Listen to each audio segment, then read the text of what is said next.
오늘 은혜를 나눌 하나님의 말씀은 로마서 6장 6절 말씀입니다.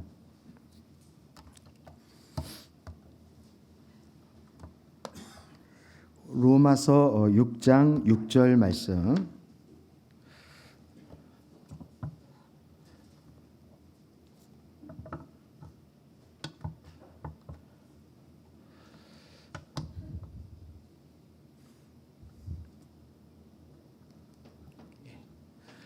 로마서 6장 6절 우리 한 목소리로 같이 합독을 하도록 하겠습니다. 시작.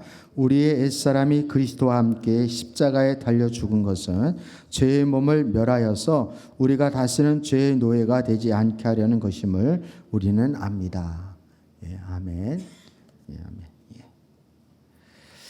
예, 우리 새생명 12조 프로젝트를 계속 하고 있는데요. 우리 새생명 12조 프로젝트는 다 아시겠지만 우리 1월 17일 우리 추수감사주일 때에 이렇게 우리가 곡식만 거둬들이는 것이 아니라 이렇게 영혼 구원을 위해서 추수감사주일 때 우리 축복 대상자 되시는 분들을 초청을 해서 복음을 듣게 하고 또 하나님의 사랑을 알게 해주는 그런 기회를 삼기 위해서 우리 새생명 12조 프로젝트를 하고 있습니다. 지금은 1단계, 총 7단계까지 있는데 1단계 관계 바로잡기입니다. 우리 지난주에 하나님과의 관계를 바로잡아야 된다라는 부분을 우리 먼저 살펴봤습니다. 그래서 모든 관계의 기초는 하나님과의 관계에서 시작되어진다라는 부분을 우리 살펴봤습니다. 그리고 오늘은 이제 자신과의 관계를 바로잡으라라는 말씀의 제목으로 우리 말씀을 나누려고 합니다. 하나님께서 우주 만물을 창조하시고 인간을 창조하셨을 때에 하나님이 사람에게 하나님이 창조하신 목적이 있어요. 그것은 하나님과 사랑의 친밀한 교제를 하게 하기 위해서 우리 인간을 창조했다는 것입니다. 그래서 다른 피조물과는 다르게 하나님이 사람에게만 생명을 불어넣어 주시고 그래서 살아있는 영으로 그렇게 창조했습니다. 그것은 사람과 하나님이 인격적인 사랑의 교제를 갖게 하기 위해서 그렇게 한 것입니다. 따라서 우리는 하나님과의 진정한 교제가 있기 전까지는 그 무엇을 해도 그 누구도 우리의 깊은 필요를 만족시킬 수 없고 채울 수 없다라는 사실을 우리가 깨닫는 것이 중요합니다. 하지만 하나님과 교제가 되어지면 우리는 하나님의 조건에 따르는 다른 사람과의 교제도 원만하게 이루어질 뿐만 아니라 도리어 깨어진 관계도 다시 회복되어지는 역사가 있게 되는 것입니다. 그래서 우리 지난주에도 살펴보았지만 우리의 인생을 뒤돌아보면 우리가 언제 가장 불행했었다고요? 관계가 깨어질 때. 사랑하는 사람과 헤어지거나 사랑하는 사람하고 관계가 깨어질 때 우리는 슬픔을 느끼고 외로움을 느끼고 아픔을 경험하게 되는 것입니다. 반대로 우리가 오랫동안 기억에 남는 것은 사랑하는 사람과 함께 했던 관계를 했던 그 추억, 그 시간을 그때를 우리는 그리워하게 되는 것이죠. 근데 그 관계는 누구와의 관계가 온전히 회복되어질 때요, 하나님과의 관계가 온전히 회복되어질 때 그것이 가능하다라는 부분을 우리 살펴보았습니다. 하나님의 계획과 뜻과는 다르게 우리의 현실은 참으로 문제가 많이 있습니다. 여러분은 문제 가운데 살고 있지는 않습니까? 우리 문제가 우리 삶 가운데에서는 크고 작은 여러 가지 문제들이 우리 앞에 항상 놓여 있는 것이 우리 부인할 수 없는 우리의 현실입니다. 신실하지 못한 사람들, 학교나 직장이나 혹은 다른 곳에서 종종 우리는 가식적인 그런 모습을 보이기도 하고 또 보기도 하는 것입니다. 사람들을 대할 때 가면을 쓴 얼굴만 우리가 보여주려고 하는 그런 경향이 있죠. 그래서 여러분도 교회 나와서 이렇게 저는 가끔씩 이제 이렇게 우리 동네에서 이렇게 보면 이렇게 우리 성도님들이나 아는 분들을 이렇게 만날 때가 있어요. 근데 상대편은 저를 못 보고 제가 먼저 보잖아요.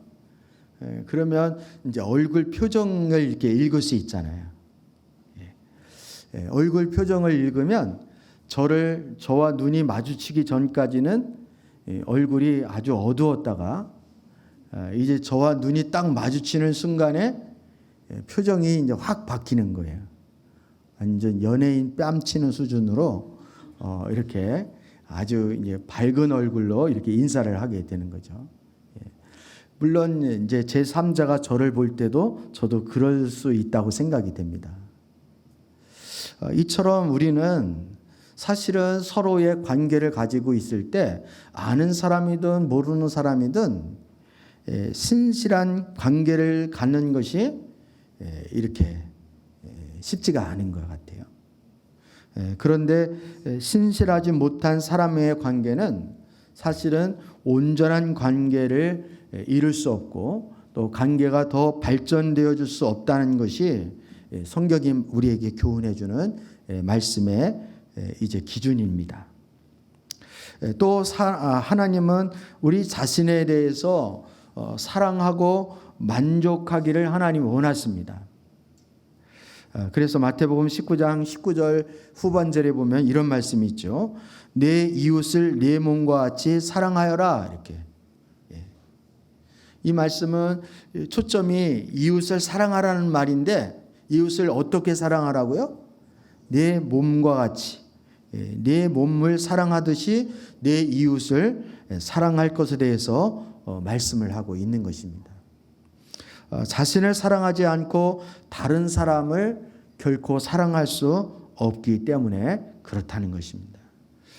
그래서 우리 자녀들을 양육할 때에도 우리 내적 치유 시간에 우리 공부하신 분들은 아시겠지만 어릴 때 사랑을 듬뿍 받아야 돼요.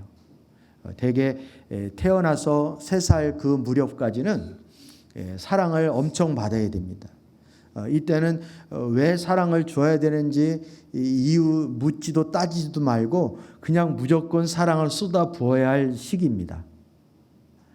그래서 아이에게 이제 애착이라는 것이 형성이 되어져야 하는 거예요. 애착이 사랑하는 것이 딱 형성이 되어져야 해요.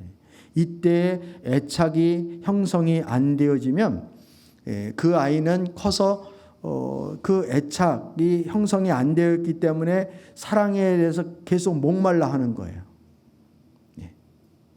그래서 커서도 계속 그거에 대해서 목말라 하기 때문에 여러 가지 관계에도 문제가 생기고 자신이 만족하지 못하고 이렇게 되어지는 것입니다. 그래서 요즘 이제 부모님들이 거의 이렇게 맞벌이를 많이 하고 또 먹고 살려고 하다 보니까 아이들 그냥 이렇게 다른 사람 손에 맡기고 돈 벌러 가고 뭐 이런 것들 많이 하고 있는데 사실은 이 돈 버는 것보다 아이들 사랑을 쏟아붓는 것이 훨씬 더 중요하다는 것입니다. 어떨 때는 돈보다 더 많은 것들을 잃어버릴 수도 있다는 거예요. 그 애착이라고 그러는데 심리학적으로 그 애착이라고 그러는데 여러분 이것이 중요해요. 그래서 하나님이 우리 사람을 밥만 먹고 살게 만드신 것이 아니라 우리가 뭐를 먹도록요? 사랑을 먹도록. 그래서 하나님의 사랑을 우리가 발견하고 깨닫고 알게 되어질 때 우리 신앙이 자라게 되어지고요. 올바른 신앙생활이 되어진다는 사실을 우리는 기억할 필요가 있다는 것입니다. 왜냐하면 하나님은 우리는 사랑받기 위해 태어난 존재이기 때문에 그렇습니다. 우리 한번 옆에 분에게 그렇게 한번 일깨워 주세요. 우리는 사랑받기 위해 태어났습니다. 이렇게.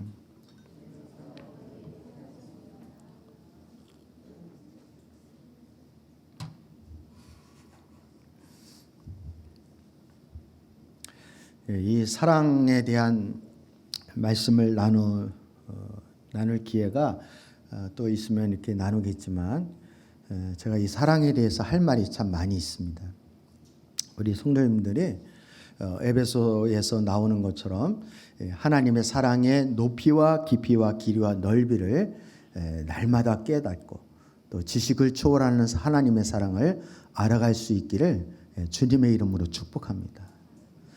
우리가 변하지 않는 이유는, 우리 신앙생활이 행복하지 않는 이유는 아직 내가 교회를 오래 다니고 많이 아는 것 같지만 사실은 주님의 사랑을 잘 모르기 때문에 그런 거예요. 아멘입니까, 여러분? 주님 사랑 알게 되고 주님의 사랑이 우리 가운데 부어지게 되면 우리는 돈이 없어도, 환경이 어려워도, 그리고 우리 가운데 문제가 생겨도 우리는 감사하고 행복합니다. 여러분, 그러한 삶이 되어줄 수 있기를 축복합니다. 왜냐하면 우리는 하나님의 사랑을 하나님이 알기를 원하시고 또 우리 자신이 사랑 받는 그런 자가 되어지기를 원하고 또 그 사랑을 다른 사람에게 그 사랑을 흘려보내기를 하나님이 원하시고 또 그런 존재로 우리를 만들어 주셨기 때문에 그렇다는 것입니다. 그런데 우리는 우리 자신을 사랑하지 못하고 되게 열등의식에 사로잡혀서 살아가는 것이 우리 현실입니다. 하나님은 우리 가정에서 관계를 배우고 사랑으로 필요를 채우는 것이 어떤 것인지를 우리 가정 가운데서 경험하고 배우고 그렇게 하기를 원하시는 거예요.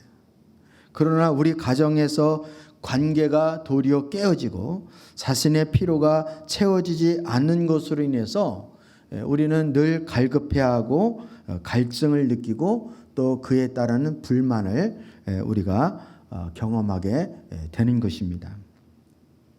우리의 삶에 문제가 닥치고 그리고 스트레스가 이제 우리 가운데 짓눌리게 되어지면 우리는 자신에 대한 확신을 잃어버릴 뿐만 아니라 교회를 다닌다고 해도 여전히 죄책감을 느끼고 또 이 아담으로부터 물려받은 그 옛사람의 본성이 우리를 더욱더 힘들게 만듭니다. 타락한 본성으로 다시 우리가 돌아가기를 원치 않지만 그럼에도 불구하고 우리는 본능적으로 자기 자신이 방법을 강구합니다. 우리는 무언가를 성취하려고 노력을 하고 무언가를 성취하면 그 일로 인해서 나를 칭찬하고 비판하지 못할 거라고 생각하는 그런 착각에 빠지게 되는 것이죠. 그리고 자신에 대해서 만족을 느끼고 싶어하는 그런 욕구 때문에 우리는 뭔가를 성과를 이루려고 애를 쓰게 되는 것입니다. 뿐만 아니라 내가 남들보다 좀 더 높아져야 다른 사람들을 오히려 내려다볼 수 있다라고 생각을 합니다. 그래서 사람들은 다 성공을 위해서 정신없이 자신이 행복한지 아닌지조차 인식하지 모르는 채 너무 바쁘게 때로는 가족에 대한 의무를 망각하고 그렇게 열심히 살아갑니다. 이른 새벽부터 밤 늦은 시간까지 그렇게 바쁘게 열심히 살아갑니다. 이들은 하나님이 아닌 다른 소유에 온 마음을 쏟는 것입니다. 그래서 우리가 살고 있는 현대 사회는 양극화 사회라 그러죠. 꼭대기에 서 있는 사람과 바닥에 있는 사람들이 더 극심하게 그 차별을 더 느끼는 그런 시대에 우리가 살고 있습니다. 비록 선 곳은 극과 극이지만 그의 공동점은 모두가 만족하지 못한다는 거예요. 만족하지 못한다는 거예요. 그래서 솔로몬이 얘기한 것처럼 우리 인생이 헛되고 헛되니 모든 것이 헛되도다 이렇게. 그래서 바람을 잡는 것 같고 보람이 없는 그런 인생을 살아가게 되는 것입니다. 그래서 수없이 많은 이유 때문에 사람들은 처절한 절망과 실패의 나락으로 떨어지게 되는 것입니다. 성취 자체는 결코 나쁜 것은 아니지만 오히려 하나님은 우리가 성취하기를 바랐습니다. 사업이나 우리가 공부하는 것이나 또 여러 가지 분야에서 하나님은 우리가 몸담고 있는 곳에서 최고가 되기를 하나님이 원하십니다. 근데 문제는 왜 성공하기를 원하는지 그 이유를 모르고 성공하기를 원하는 거예요. 여러분 한번 잘 생각해 보세요. 여러분은 지금 이제 수요 예배에 나왔습니다.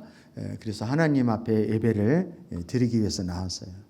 근데 여러분에게 이제 갑자기 생각지도 않는 이제 돈이 1,000만 원이나 아니면 1억이나 이런 돈과 시간이 일주일이나 한 달이라는 시간이 여러분에게 돈하고 시간이 딱 주어졌어요.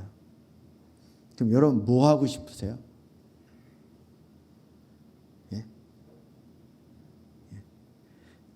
뭐 이렇게 그거 뭐 어차피 가정하는 거니까 별로 감동이 안 되시는가 보죠. 지금 진짜라고 한번 생각을 해보시고 한번 흥분을 해보시죠. 우리끼리라도 흥분을 한번. 여러분 한 뭐 생각지도 않게 1,000만 원이나 1억 정도가 생기고 일주일 한 달의 시간의 여유와 돈과 시간이 여러분 딱 생겼다. 그럼 여러분 뭐부터 생각이 날까요? 우리 박한지 수사님 뭐가 생각이 나셔요? 뭐 그렇게 생각을 오래 해요. 그냥. 이제 다음에는 해 놓으세요. 미리 생각을 해 놓으세요. 그러면 실제 생기면 그때 실행에 옮기면 되니까. 그래요. 여러분 저는 이렇게 우리 이제 청년들이나 우리 주변에 우리 성도님들 이렇게 보면서 이렇게 예를 들면 굉장히 스트레스를 받거나 몸이 피곤하거나 이러면은 이걸 어떻게 풀까 이런 생각을 하는 거예요.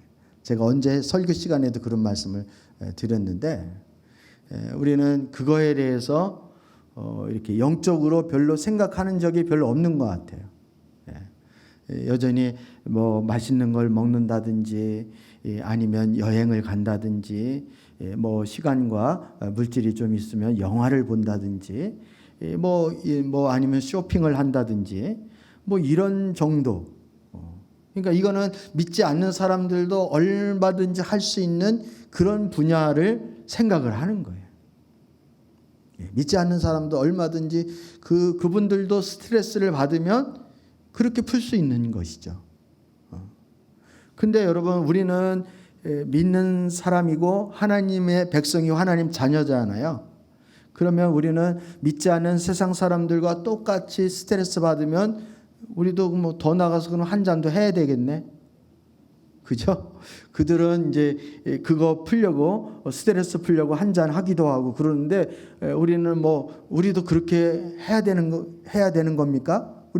우리는 그들하고 삶의 방식이 같아야 달라요. 달라야 되잖아요. 근데 제가 오늘 이제 말씀을 드리고 싶은 것은 이렇게 외적인 부분을 지금 얘기하려고 하기보다는 우리 내적인 근본적인 부분을 이제 말씀을 드리려고 하는 거예요. 여러분 오늘 로마서 6장 6절 오늘 본문 말씀을 다시 한번 읽어보도록 하겠습니다. 로마서 6장 6절입니다. 시작. 우리의 옛사람이 그리스도와 함께 십자가에 달려 죽은 것은 죄의 몸을 멸하여서 우리가 다시는 죄의 노예가 되지 않게 하려는 것임을 우리는 압니다. 여러분 6절 우리의 옛사람이 그리스도와 함께 십자가에 달려 뭐한 것은요? 죽은 것은 우리가 그리스도와 함께 십자가에 달려 죽은 것은 우리의 옛사람이라는 것입니다. 이 옛사람은 어떤 사람일까요? 옛사람은 이 옛사람은 타락한 아담의 본성입니다. 타락한 죄의 본성은 자기 중심성을 가지고 있다는 거예요. 자기 중심성을 가지고 있다는 거예요. 이것이 모든 죄의 근원이고 뿌리라는 것입니다. 아멘입니까, 여러분? 예. 그래서 여러분 예를 들면 여기에 사과나무가 있습니다. 사과나무가 있어요. 이 사과나무에 열매가 맺혔어요. 그러면 사과나무에 열매가 맺으면 이 무슨 열매를 맺을까요? 예? 사과가 열리겠죠. 그러면 이 나무가 이제 죄의 나무로 바뀌었어요. 이 나무가 무슨 나무라고요? 죄의 나무입니다. 그러면 여기에서 열매를 맺으면 이 열매는 무슨 열매를 맺을까요? 죄의 열매를 맺는 거예요. 죄의 열매를 맺는 거예요. 우리가 흔히 말하는 죄하면 어떤 것들이 죄라고 말할 수 있을까요? 죄하면 무엇이 여러분 떠오릅니까? 뭐가 죄예요? 현빈이 뭐가 죄야? 교만. 그래도 좀 고상하게 얘기하는데 또 뭐가 죄가 뭐가 있을까요? 그래, 태훈이 뭐야?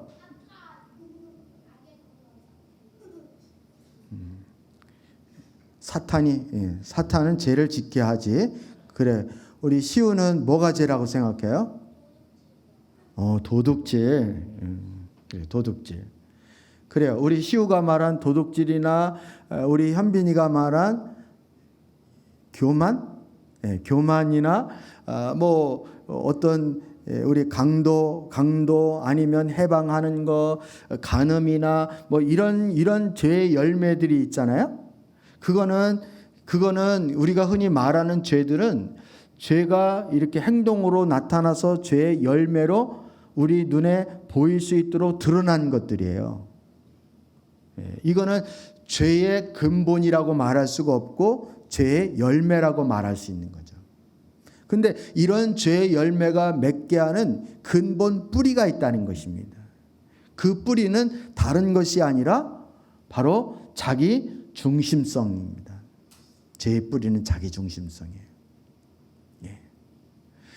그래서 이 우리 기독교의 가치관과 세상의 가치관이 완전히 다른 것 중에 하나가 뭐냐면 우리 기독교는 이 자기 중심성을 뭐 하라 그래요? 계속 부인하라 그러고 십자가에 못 박으라 그래요. 근데 세상은 이 자기 중심성을 자꾸만 뭐예요? 받아들이고 부추기는 거예요. 그래서 유치원만 하더라도 유치원에 그 이렇게 배너 같은 데 보면은 우리 아이들의 이제 길을 살려주는 뭐 그런 유치원입니다. 뭐 아니면 우리 도장은 미래의 대통령이 다니는 도장입니다. 뭐 이렇게 아이들의 그 이렇게 뭐랄까요? 자기 자신을 이렇게 그 자신감을 심어주기 위해서 그렇게 하는 것은 충분히 이해는 하지만 그 교육의 정신이 성경적인 가치관은 아니라는 거예요. 예수님은 분명히 제자들에게 너희가 나를 따르려거든 나의 제자가 되려거든 자기를 뭐하고요? 부인하고 자기 십자가를 지라 이렇게 말씀하셨어요. 그리고 사단이 아담과 하와를 유혹할 때도 그 죄를 짓게 만드는 패턴이 있는데 그 패턴은 내가 이 선악을 알게 하는 나무 씨가를 따먹으면 내가 눈이 밝아져서 누구처럼 되어진다는 거예요? 하나님처럼 되어진다는 거예요. 이 말의 의미는 너 따먹고 내가 하나님 돼 이런 뜻이에요. 그래서 아담과 하와의 후예인 우리 인생은 아담의 죄의 본성을 다 물려받았기 때문에 자신이 누구인 줄 알아요. 착각을 해요. 마치 하나님이 된 줄을 착각을 하는 거예요. 그래서 우리 인생의 주인 노릇을 누가 하려고 하고 있어요? 자기 자신이 하려고 한다는데 그 특징이 있다는 것입니다. 그래서 여러분 제가 여러 번 말씀드리지만 한번 따라해 보실래요? 죄가 있는 곳에는 항상 자기 중심성이 있습니다. 그렇습니다. 이걸 여러분이 볼 수 있어야 돼요. 복음의 눈으로 여러분이 볼 수 있어야 되는 거예요. 예를 들면 여러분 물로 심판을 당한 노아 시대 때 아시죠? 노아 시대 때 왜 물로 심판을 당했을까요? 그 시대의 죄가 관영했기 때문이라고 그래요. 근데 그 시대의 죄가 관영했는지 안 관영했는지를 성경에서 우리가 어떻게 알 수 있습니까? 하나님이 사람을 만든 것을 후회하신다 이렇게 말씀하시면서 그 전에 어떤 내용이 있느냐면 하나님의 아들들이 사람의 딸들의 아름다움을 보고 자기가 좋아하는 자로 뭐를 삼았다 그래요? 아내를 삼는지라 이렇게. 우리는 세속적인 세상적인 가치관을 보면 그 말씀이 뭐가 잘못됐다 그래. 그 말씀이 전혀 이상이 없는 것처럼 보일지 모르겠지만 성경적인 가치관으로 보면 그건 문제가 있어요, 없어요? 문제가 있어요. 하나님의 아들들은 아내를 구하더라도 자기가 좋아하는 자를 얻는 게 아니라 하나님이 원하는 자, 기뻐하는 자를 아내로 삼을 수 있어야 하는 거예요. 이게 하나님 중심입니다. 근데 자기가 좋아하는 자, 자기가 필이 꽂히는 자, 자기가 이렇게 뭐라고 해야 되나요? 자기의 취향에 맞는 사람 아무리 골라도 그렇게 열심히 골라가지고 그렇게 살아봐도 그렇게 잘 살아요? 죽고 못 산다고 해도 금방 또 이혼한다고 난리를 치고 이렇게. 우리 사람은 자기 딴에는 최선이라고 할 수 있을지 모르겠지만 하나님을 보실 때는 어린아이와 같은 거예요. 어린아이 같은. 그래서 정말 하나님 중심의 신앙이라면 하나님 내가 좋아하는 자를 고르는 게 아니라 하나님이 나에게 맞는 자를 만나게 해주시고 하나님이 하나님 사명을 감당할 수 있도록 하나님 저에게 도울 자를 붙여주십시오. 이렇게 기도하는 게 훨씬 더 현실적인 거예요. 무슨 말인지 이해되시나요? 그뿐만 아니라 이스라엘의 역사 중에서 가장 무정부 상태이고 혼란했던 시대가 사사시대입니다.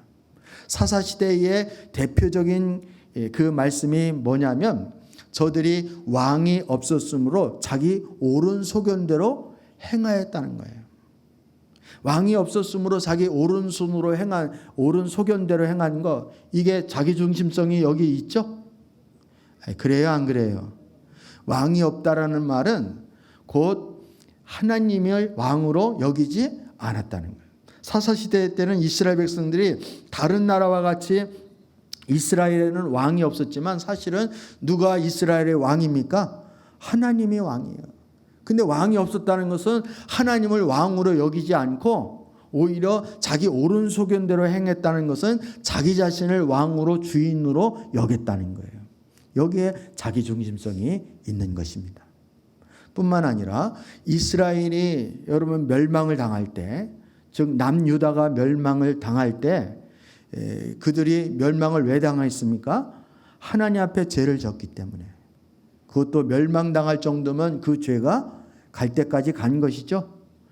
그때의 상황을 에레미야 때에 이스라엘이 남유다가 바벨론 포로로 잡혀갔는데 에레미야 2장 말씀에 보면 그 이스라엘 백성들이 영적 상태가 어떠했느냐면 생수의 근원 되신 하나님을 저들이 버리고 스스로 뭐를 팠다 그래요?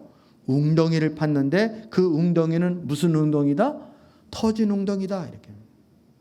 스스로 웅덩이를 파는, 하나님 저버리고 자기 스스로 살궁리를 찾는다는 거예요. 자기 하나님과 관계없는 사업, 하나님과 관계없는 아이들 교육, 하나님과 관계없는 그런 직장 생활을 한다는 거예요. 이게 스스로 웅덩이를 파는 것입니다. 근데 그 웅덩이는 하나님이 인정하지 않는 터진 웅덩이라는 거예요. 마치 밑 빠진 독에 물 붓기식이라는 거죠. 스스로 웅덩이를 파는 거. 여기에도 자기중심성이 있죠? 아멘입니까, 여러분? 예. 뿐만 아니라 이사야 53장에 보면 장차 오실 메시아, 예수님이 십자가를 지는 고난에 대해서 이사야 선지자가 이사야 53장에서 말씀하고 있는데 예수님이 죄를 담당하시는 그 이유가 어디에 있습니까? 우리는 다 뭐 같아서요? 양 같아서 그릇 행하여 각기 무슨 길로 갔거늘 제 갈 길로 갔거늘 이렇게 말씀해요. 제 갈 길로 갔거늘. My way. 나보고 이래라 저래라 하지 마십시오. 나는 내 길을 갑니다. My way. 이런 뜻이에요. 여기 자기중심성이 있습니까? 없습니까? 자기중심성이 있는 거죠. 예. 여러분 세상 사람들은 나는 내가 할 길을 갑니다. 나는 얼마나 자립심이 강하고 내가 독립심이 얼마나 강한지 모릅니다. 이게 칭찬받을 일이겠지만 하나님 앞에서는 자기 멋대로 자기 생각대로 자기 마음대로 하는 것을 그릇된 길이라 그러고 멸망의 길이라 이렇게 말씀하고 있는 거예요.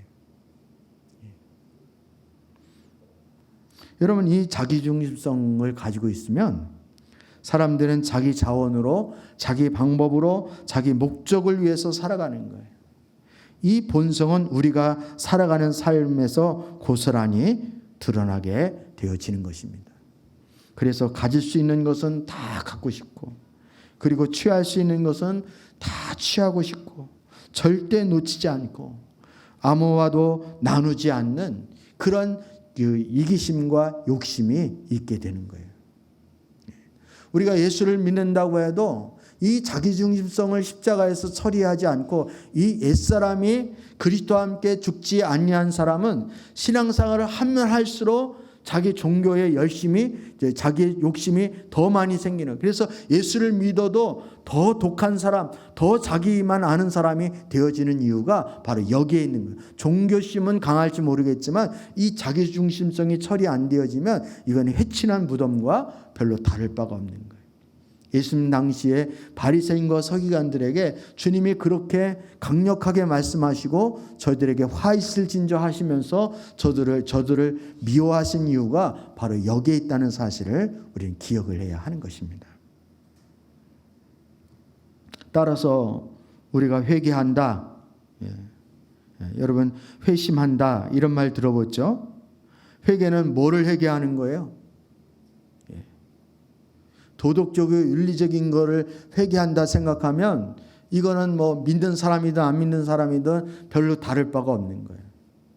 회개는 도덕적이고 윤리적인 것도 물론 포함이 되지만 그것보다 훨씬 더 포괄적인 거예요. 더 깊은 것입니다.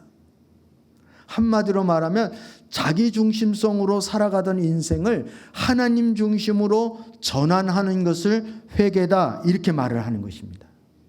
아멘입니까 여러분? 예. 그래서 예수 믿을 때 뭐를 점검합니까? 예수 믿을 때 뭐를 점검해요? 어떤 사람이 세례를 받습니까?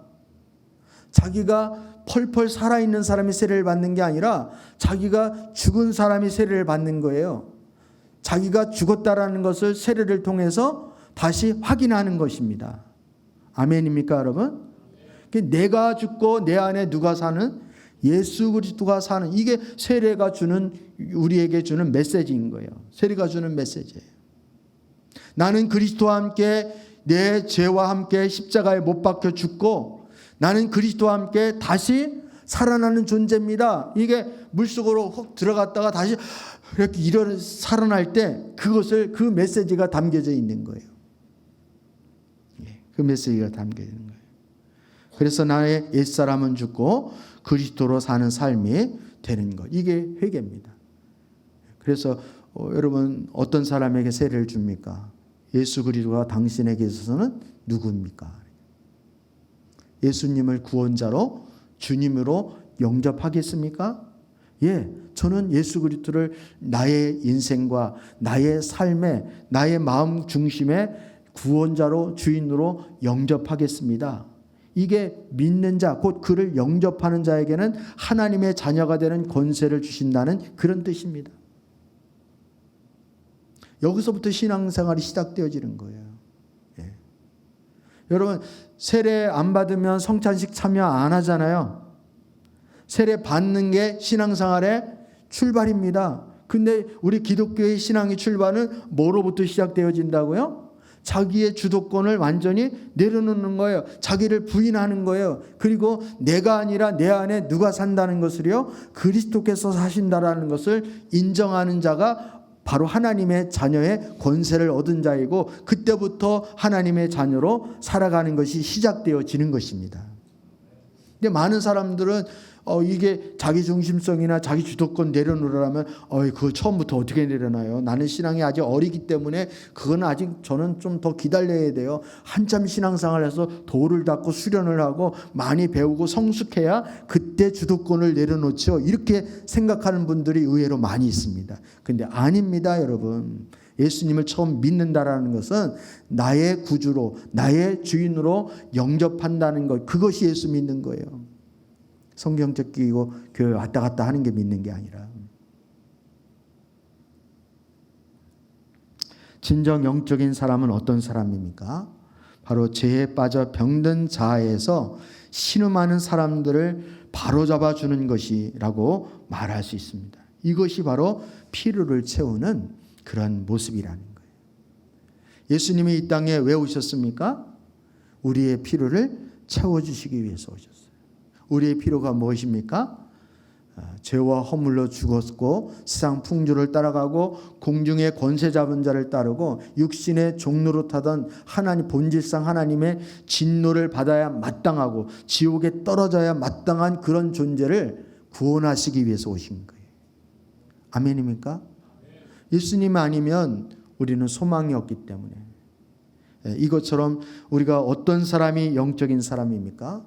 자기 중심성의 죄에 빠져도 그게 죄인 줄 모르고 그 죄 가운데 신음하는 자들이 다시 새로운 길이 되시고 진리가 되시고 그리고 우리의 영원한 생명이 되어 주시는 그 예수 그리스도에게로 인도할 수 있고 소개할 수 있는 사람이 바로 영적인 사람이라고 말할 수 있는 거예요. 예수님이 성과 촌에 두루 다니시면서 사람들을 보시고 민망히 여기셨다 그랬죠. 창자가 끊어질 것 같은 그런 고통을 느끼셨다는 거예요. 왜냐하면 저들이 방황하고 목자 없는 양같이 유리하고 방황하기 때문에. 어떤 사람이 목자 없는 양같이 유리하고 방황하는 거예요? 구원의 길을 모르는 사람이에요. 어떻게 해야 생명을 얻는지를 모르는 사람들에게 생명을 얻게 하고 알게 해주는 것이 바로 영적인 인도자라고 말할 수 있는 거예요. 여러분 그런 사람으로 하나님은 저와 여러분이 살아가기를 원하시는 것입니다. 우리는 이유 없는 비난을 받을 수도 있습니다. 아니면 합당한 비난을 받을 수도 있습니다. 우리가 이유 있는 비난을 받던 이유 없는 비난을 받던 우리는 비난을 받을 때 저와 여러분은 십자가로 나가면 되어지는 거예요. 십자가로 나가서 우리는 내 옛사람은 뭐 했고요? 이미 죽었고 나는 내가 지금 사는 것이 아니라 내 안에 누가 사신다는 것을요? 예수 그리스도께서 사신다는 것을 믿음으로 선포하고 고백하는 거예요. 따라서 이제는 내가 비난을 받는 게 아니라 오히려 주님이 비난을 받는 거예요. 주님 때문에 비난을 받으면 오히려 기뻐하고 감사할 일이라는 거예요. 왜? 하나님의 상급이 더 크기 때문에 그렇다는 것입니다. 의를 위하여 핍박을 받는 자가 복이 있다. 천국에서 저희 상이 아주 클 것이라고 주님 말씀하고 있기 때문에 그렇습니다. 때로는 그러면 우리가 이유가 있는 그러한 비난을 받으면 그것에 대해서는 내가 사과를 하고 용서를 구하면 되는 거예요. 여러분 이러한 십자가가 실제가 되어지는 그런 삶을 살게 되어지면 우리는 누구를 만나든 어디서 무엇을 하든 지속적인 갈등과 깨어진 관계로 괴로워할 이유가 하나도 없다는 것입니다. 비난을 받고 욕을 먹으면 그게 무슨 상관이 있습니까? 자신이 그리스도 안에서 누구인지를 분명히 알고 하나님이 나를 사랑하시고 돌보시고 용납하시고 하나님이 나를 기억하신다는 그거 하나만 있으면 우리는 충분하다는 거예요. 아멘입니까 여러분? 주님이 나를 사랑하시는데 우리가 뭐가 또 부족한 게 있겠느냐는 거예요. 나를 사랑하셔서 십자가에 못 박혀 돌아가시기까지 나를 위해서 자신의 생명을 내어주신 분이 계시는데 우리가 뭐가 부족하냐는 거예요. 뭐가 불만이냐는 거예요. 예. 여러분 한번 옆에 분에게 한번 물어보세요. 뭐가 불만이냐고. 예. 뭐가 불만이세요?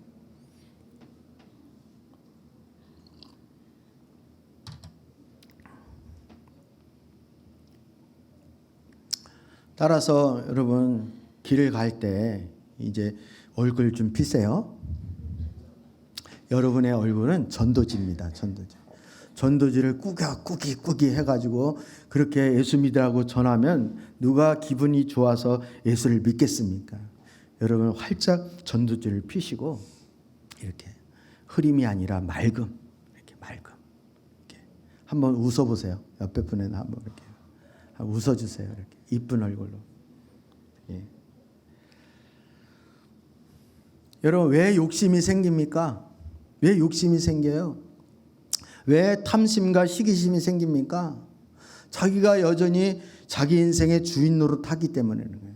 나를 내려놓으면요, 나를 내려놓고 내가 주님 안에서 사는 것이 인식이 되어지면 우리는 안달복달 할 필요도 없고 또 열등감 때문에 막 괴로워할 필요도 없고 우리는 주님 안에서 자유함을 얻을 수 있고 감사하는 마음으로 충만한 삶을 살 수 있게 되어지는 거예요.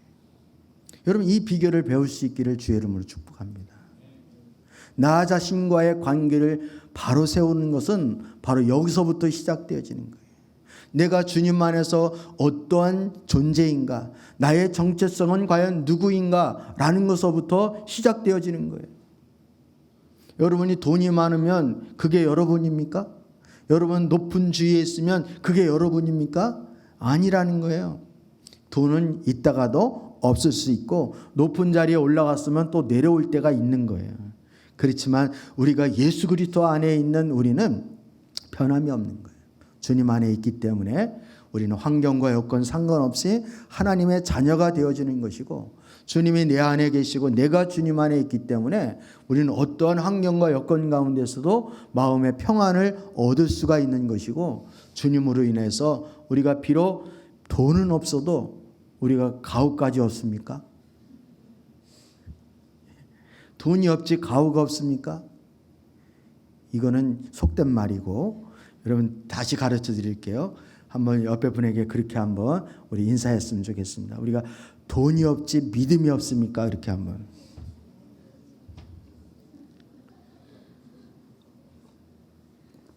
무슨 믿음입니까? 내 안에 그리스도께서 사신다는 믿음. 그리고 내가 하나님의 자녀가 되었다는 믿음. 나는 하나밖에 없는 하나님의 작품이라는 믿음. 나는 하나님의 백성이라는 이 믿음. 이 믿음이 저와 여러분을 살리는 거예요. 예. 여러분 괜히 코 빠져가지고 막 이렇게 했다가 저보면 이렇게 가면을 확 뒤집어 쓰는 잘못 뒤집어 써가지고 이렇게 좀 당황할 때도 있지만 그렇게 제발 하지 마세요. 예. 평소부터 계속 가면 쓰지 마시고 본색을 드러내시길 바랍니다. 본색을 드러내. 늘 웃는 얼굴로, 기쁜 얼굴로. 그래서 여러분 얼굴만 보면 저 양반은 뭐가 이렇게 기뻐서 저렇게 얼굴이 밝고 기쁠까 이렇게 와서 물어보는 사람이 좀 있어야 되는 거예요. 그래야 예수님 제대로 믿는 거 아닙니까? 예. 어디가 뭐 할인을 해요? 뭐 이렇게 뭐 어느 마트에서 지금 세일을 해요? 이런 거 물어보는 사람 그런 거 물어보는 게 아니라 당신은 도대체 어떤 기쁨이 있길래 매일 볼 때마다 이렇게 얼굴이 밝고 그렇게 즐겁습니까? 이거 물어보는 사람이 있어야 제대로 예수 믿는 거 아니겠습니까? 그리스도 안에서 자신의 정체성이 분명한 사람은 환경이 어려움과 사람의 비난을 받아도 결코 요동하지 않고 쓰러지지 않습니다. 그리스도 안에서 자원을 얻기 때문입니다. 주님 안에서 안식할 수 있기 때문에 그렇습니다. 하나님의 사랑을 먹고 살고 있기 때문에 그렇습니다. 그 사랑의 믿음의 뿌리를 내려서 행복하기 때문에 그런 거예요. 우리 자녀들도 제가 아까 애착이 형성이 되어야 된다 그랬죠. 애착이 형성이 된 아이는 항상 즐거운 거예요. 그냥 그냥 가랑잎 굴려가는 것만 봐도 깔깔깔깔 웃는 거예요. 예. 그리고 새가 우는 적이 없어. 새는 항상 노래를 하는 거지. 근데 이 애착이 안 된 사람은 새가 노래하는 적이 없어요. 맨날 울어. 이렇게 느껴지는 거예요. 그러니까 인생이 확 달라지는 거죠. 달라지는 거예요. 예. 우리도 여러분 하나님의 사랑이 여러분에게 애착이 형성, 하나님 사랑으로 애착이 형성이 되어질 수 있기를 주의 이름으로 축복합니다. 그래야 행복한 거예요. 그래야 어떤 환경과 여건에 있어도 우리는 그 환경 때문에 쓰러지거나 넘어지지 않습니다. 오히려 하나님의 무슨 뜻이 있겠지라고 하면서 주님의 사랑과 주님의 선하심을 붙잡고 믿음으로 승리하는 자가 되어지는 것입니다. 하나님은 나를 항상 최상의 존재로 하나님 나를 지으셨다는 사실을 여러분 하나님 앞에 그런 정체성으로 살아갈 수 있기를 축복합니다. 그러므로 자신을 부끄러워하거나 다른 사람하고 절대 비교하지 마십시오. 예. 눈송이처럼 저와 여러분의 모양은 다 다르다 그러죠. 여러분 눈이 떨어지면 그 눈송이가 똑같은 눈송이가 없대네요. 다 다르대네요. 예. 그것처럼 여러분 비슷한 사람이 있을 수 있지만 나와 얼굴이 똑같은 사람이 이 지구상에 있어요, 없어요? 없습니다. 제가 신학교 다닐 때 이렇게 같이 신학 공부하고 이렇게 했던 이렇게 형제가 있었는데 그 형제 집에 이렇게 놀러 가면 그 가족인가 누가 이렇게 미술 전공을 했는데 이렇게 한 판넬 이렇게 큰 저기에다가 사람의 얼굴 모양을 이렇게 진흙 토기로다가 이렇게 사람 얼굴 모양을 이렇게 만들었어요. 근데 그 얼굴 모양이 다 다른 거예요. 근데 그거를 이 판넬화를 했는데 100몇 개를 했는데 자기 죽는 줄 알았대. 얼굴 모양을 다 다르게 만드는 게 그렇게 힘든지를 몰랐다는 거예요. 근데 하나님은 몇천 개, 몇만 배, 이 지구상에 몇억 개의 인구가 있어도 다 다르게 만들 수 있는 분이 우리 하나님이신 거예요. 그게 나와 똑같은 작품이 없는 거예요. 참 하나님은 참 놀랍죠. 하나님은 공평하게 다 나처럼 만들었으면 얼마나 좋아요. 그러면 키 작고 크고 뭐 이런 거 따질 것도 없이 다 그렇게. 옷도 뭐 무슨 라지 무슨 엑스라지 이런 거 무슨 필요가 있습니까? 그냥 다 똑같이 공장에서 똑같이 찍어낼 텐데 하나님 그렇게 하지 않으셨어요. 키도 다 제각기, 얼굴도 다 자유민주주의로 다 이렇게 제 마음대로 다 말. 근데 똑같은 사람이 없는 거예요. 여러분 이게 놀랍지 않습니까? 여러분 지구상에 나 같은 사람이 없다는 이 자체 하나만으로도 여러분 하나님 앞에 감사하셔야 돼요. 그래서 우리는 하나님의 걸작품이고 최고의 작품이라는 사실을. 그래서 우리가 뭘 이루고 안 이루고 이런 것 때문에 걱정할 필요가 없어요. 걱정할 필요가 없어요. 저는 요즘에 그런 걸 많이 생각하게 돼요. 우리 연로하시는 어르신들은 인생을 돌아보면서 내가 뭐 이것도 하고 저것도 더 했어야 되는데 못 이룬 거에 대해서 아쉽고 내가 지금까지 살아오면서 뭘 했나 이런 생각도 드실 수 있을지 모르겠지만 그거 다 부질없는 거예요. 본인이 했으면 뭐 얼마나 했겠어요. 우리는 다 하나님 앞에 다 하나님이 연출을 하시는 그 인생을 살아가는 거예요. 그래서 내가 이 땅에 와가지고 하나님의 사명을 감당하는 그 연출만 그냥 훌륭히 하면 돼요. 훌륭히 하면 돼요. 그냥 뭐 하나님이 하라고 한 거 그것보다 더 많이 하려고 애를 쓸 필요도 없고 또 못했다고 해가지고 그것 때문에 열등의식 가질 필요도 없고 주님의 은혜만큼 살다가 하나님 앞에 가면 그것으로 만족하는 거예요. 아나니아가 하나님 앞에 가가지고 하나님 제가 이게 뭡니까? 사도 바울에게 저 안수기도 하나 해준 거 그게 전부예요. 물론 그것만 하지는 않았겠지만 성경에 그것만 기록되어 있는 거예요. 그래도 여러분 아나니아가 한 일이 작은 일이에요? 큰 일이에요? 큰 일을 한 거예요. 큰 일을 한 거예요. 뭐 욕심 부릴 필요도 없고 하나님이 주신 은혜만큼 성실하게 감당하다가 하나님 앞에 잘했다 칭찬받으면 되는 것이지, 우리가 1달란트 받은 걸 가지고 5달란트를 남기려고 애를 쓸 필요도 없고 그냥 하나님이 주신 은혜만큼 누리면 되어지는 거예요. 주님 안에서. 예. 여러분, 자신이 목적이 아니라 하나님의 영광을 위해서, 주님의 사명을 위해서, 그리고 나의 영광이 아니라 하나님의 영광을 위해서 살아가는 하나님의 자녀들이 되어질 수 있기를 주님의 이름으로 축복합니다. 주님 안에서 우리가 발견이 되어져요. 예, 주님 안에서. 예. 저는 요즘 우리 여호수아 말씀 살펴봤잖아요. 예, 그러면서 기브온 족속이 다시 한번 비춰지는 거예요. 기브온 주민들이. 기브온 주민들은 성읍도 튼튼하고 기브온 주민들은 다 용사들이래요. 용사들이래. 근데 이스라엘과 맞짱 떠서 싸울 만도 한데 기브온은 딱 들어보니까 우리가 어느 편에 서야 할지를 저들은 판단이 되어지는 거예요. 그게 은혜 아닙니까? 그래서 차라리 하나님의 백성 가운데 속하더라도 그 백성에서 종으로 평생 산다 할지라도 우리는 그런 삶을 원합니다. 이렇게 결정하니까 하나님이 기브온 족속을 지켜주시는 거예요. 여러분, 저와 여러분이 그런 믿음을 가지고 있어야 되는 거예요. 예. 나는 뭐 이런 대단한 사람인데 나는 까불고 있어 막 이러면서 본인이 뭐 굉장한 사람처럼 이렇게 생각하면 안 돼요. 여러분, 하나님 앞에 나는 어린 나이에 불과합니다. 하나님 나라의 종으로 살아도 저는 그 나라에 사는 것이, 하루를 살아도 그 나라에 사는 것이 저의 행복입니다. 이런 자세를 취해야 되는 거예요. 그러면 하나님은 어떤 사람이든 그런 자세를 나오는 사람을 하나님이 내치거나 하나님이 애면한 적이 없어요. 하나님 그런 자를 다 품으시는 거예요. 이게 하나님의 본성인 거예요. 하나님의 본성이에요. 여러분, 세리와 죄인들을 사랑하시는 그 예수님의 마음이 어떤 마음인지 아시겠어요?